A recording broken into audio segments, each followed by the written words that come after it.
सत्तारूढ पक्ष आहे हे जरी असलं तरी आपण सगळेच महाराष्ट्राच्या हिताचा विचार करणारे लोक आहोत आणि म्हणून एकत्रितपणे महाराष्ट्राला पुढे नेण्याकरता काय करता येईल याचा विचार आपण केला पाहिजे।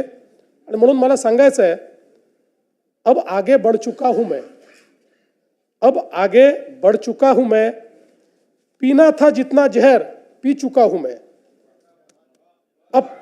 अब पग नहीं रुकने वाले चल चुका हूं मैं, जितना पढ़ना था तुमको पढ़ चुका हूं मैं, अब और आगे बढ़ चुका हूं मैं। आणि म्हणून माझी विनंती आहे,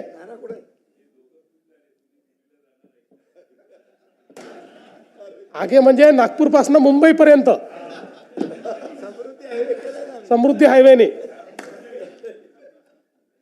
आणि म्हणून मला असं वाटतं की हा महाराष्ट्र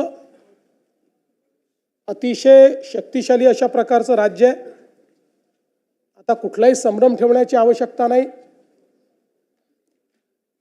106 हुतात्म्यांनी तयार केलेला संयुक्त महाराष्ट्र, त्यामुळे कोणीही मनात शंका आणू नये की मुंबई महाराष्ट्रापासून वेगळी केली जाईल, मुंबई तोडली जाईल, कारण निवडणुका आल्या की अशा प्रकारची टीका होत असते।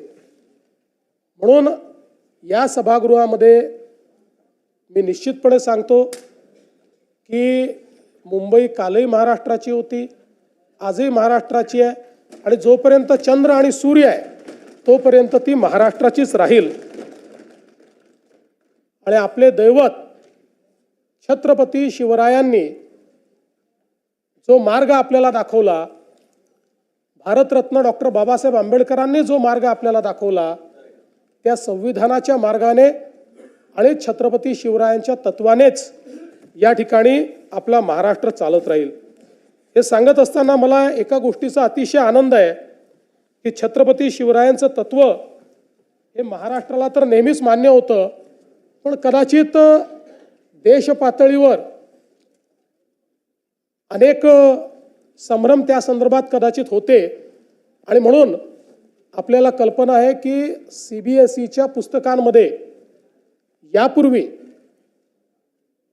मराठा साम्राज्यावर, हिंदवी स्वराज्यावर, छत्रपती शिवाजी महाराजांवर एक पॅरेग्राफ होता आणि मुघलांचा इतिहास हा 17 पानं होता।